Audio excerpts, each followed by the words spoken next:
rideshare drivers are on edge tonight after the weekend brought citywide warnings in Minneapolis as robberies and armed carjackings of Uber and Lyft drivers continues to spike, with officials saying at least 2 drivers are hit by criminals every day. But what's going on here in the Valley, and should rideshare drivers start preparing for the worst? Valley News Team's crime and safety reporter Bailey Hurley spoke to police and local drivers today. She has our answers.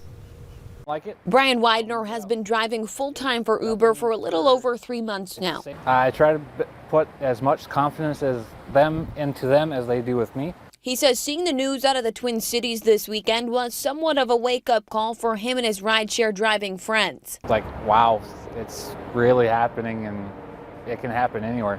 He says throughout his time with Uber, he has thought about adding safety measures, including putting up a barrier between the back seat and himself, as well as interior and exterior cameras. But he says he has yet to pull the trigger. I don't think it will happen, but you never know. Both West Fargo and Fargo police say they haven't been called to any robberies or carjackings of rideshare services, and the only somewhat similar call Moorhead police have responded to was the murder and attempted robbery of a Doyle taxi cab driver earlier this spring. I've had some close calls, and it just really depends on the people's demeanor. If they're like really fidgety or really can't stand still or can't keep a conversation with you, that's a red flag right there. Widener says he has his own set of safety rules, including staying away from downtown, not picking up additional passengers during an ongoing ride, and refusing service to riders when something doesn't seem right, encouraging other drivers to make their own rules too,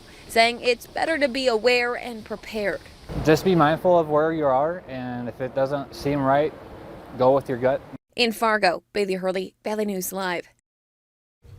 Minneapolis police say as many as 50 carjackings and robberies have taken place in the city since August, with about a dozen of them happening within the past week.